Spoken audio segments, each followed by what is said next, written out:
আজ সকাল থেকে ঝিরঝির করে বৃষ্টি পড়ছে, তো ওনার আবার সিঙ্গারা খাওয়ার শখ হয়েছে।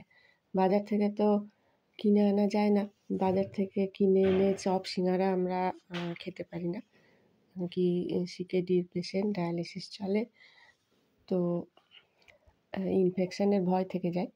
আমরা যা কিছু করি বাড়িতেই বানিয়ে নিই, কিন্তু সিঙ্গারা আমি আগে কোনো দিন করিনি, করতে জানিও না। তো এই জন্য ইউটিউব দেখে শিখলাম। তারপর ময়দার মধ্যে একটু সামান্য ঘি আর জোয়ান, কালো জিরে আর নুন দিয়ে ভালো করে মেখে নিলাম। তো মাখার সময় হাতে মুঠো করে করে ইউটিউবেই ওটা মানে শিখলাম যে হাতে মুঠোর মধ্যে নিয়ে ওটা যেন একটা দলা পেকে যায় শুকনো অবস্থায়, তখন বোঝা যাবে যে হ্যাঁ এটা মানে ময়ানটা ঠিকঠাক হয়েছে। তারপরে জল দিয়ে ওটাকে মেখে নিলাম, মেখে ঢাকা দিয়ে রেখে দিলাম। এখন আমি খানিকটা ফুলকপি ছিল ঘরে, এই ফুলকপি, গাজর আর 2-4টে কড়াইশুঁটি পড়েছিল ঝুড়িতে, আর আলু, এগুলো নিয়ে জলে সেদ্ধ করে নিলাম। কেন কি জলে আমাকে সেদ্ধ করতেই হয় যে কোনো সবজি, পটাশিয়াম কাটানোর জন্য।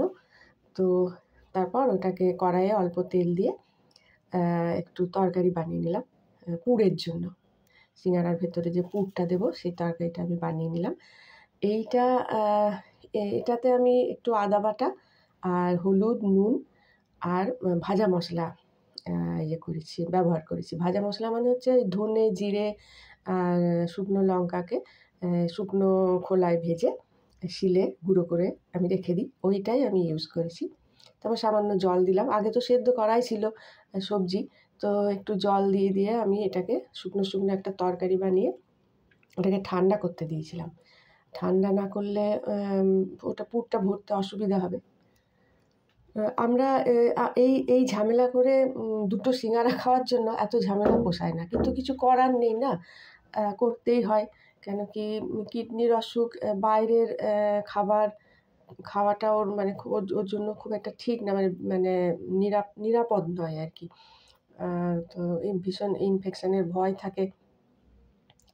তো আমরা বাড়িতেই বানিয়ে নিই, সব কিছুই বাড়িতেই বানাই।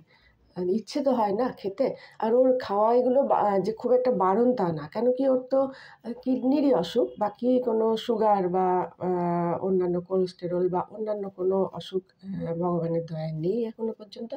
তো যার জন্য খুব বেশি যে রেস্ট্রিকশান আছে খাবারে তা নয়। তো তার জন্য আমি ঘরে ওর মতো করে বানিয়ে নিই। এই যে এখন আমি ওই মাখা ময়দাটা ঢাকা দিয়ে রেখে দিয়েছিলাম, ওটাকে আমি লেচি কেটে নিলাম। লেচিগুলোকে আমি এবার রুটির মতো সাইজে বড় সাইজ করব, কিন্তু লুচির মতো পাতলা করে, লুচির চেয়েও একটু পাতলা করে বেলে নিলাম। এই সমস্ত কিছুই আমি খুব ভালোভাবে ভিডিও দেখে শিখে তারপর করছি। কেন আমার ভীষণ টেনশান হচ্ছে যে ঠিকঠাক মতো মুচমুচে হবে কি না, নাহলে লুচির মতো হয়ে গেলে খুব বাজে লাগবে খেতে। যারা খেতে চেয়েছে তখন ঠিকঠাক হলো না, এমনই বানালাম যে খেতে ভালো লাগলো না। তো ওই জন্য আমি খুব সাবধানে আর মন দিয়ে করছি, এই মানে যাতে সিঙ্গারাটা দোকানের সিঙ্গারার মতো অন্তত টেস্টি হয়। আমি অনেকবার ভিডিও দেখে মানে মুখস্থ করে নিয়েছি রেসিপিটা।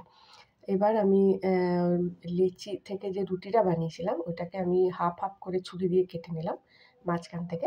এবার জলটাকে আমি আঠার মতো ইউজ করলাম, জলটাকে ওর মধ্যে লাগিয়ে একটা ঠোঙা বানিয়ে নিলাম। এই ঠোঙার মধ্যে আমি এখন পুরটাকে ভরে দেব।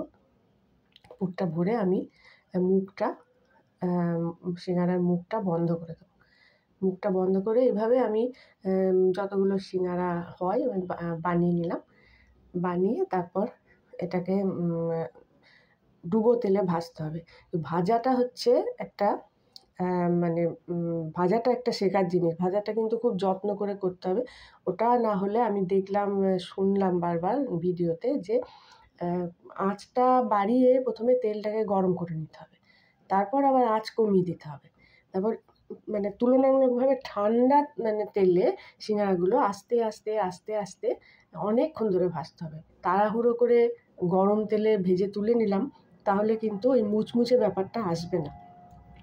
তাই জন্য আমি তেলটা গরম করে তারপরে একটু লো ফ্লেম দিয়ে দিলাম। তারপর সিঙ্গারাগুলোকে আমি আস্তে আস্তে ধীরে ধীরে ধীরে ধীরে অনেকটা সময় নিয়ে ভাজলাম, যতক্ষণ না ওই সিঙ্গারা মানে ময়দার যে সাদা ভাবটা কেটে একটা গোল্ডেন কালার আসে, মানে একটা সোনালি সুন্দর রং যখন ধরে গেল, ততক্ষণ অবধি আমি এটাকে ভেজেছি কম আছে, বেশ অনেকটা সময় লেগেছে।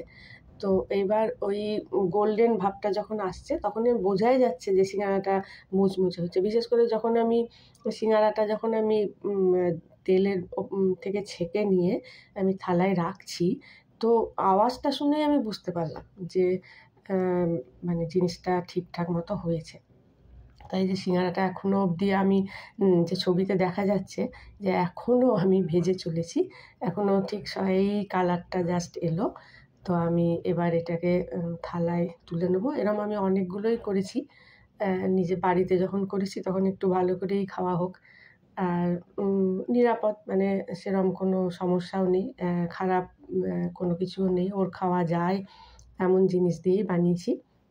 আর এমনভাবে এই যে এতগুলো সিঙ্গারা আমার হয়েছে, এবার ওকে দিয়ে দেখি, বলছে ভীষণ ভালো হয়েছে খেতে, দোকানের মতোই। ও খুব খুশি হয়েছে, আমারও ভালো লাগছে।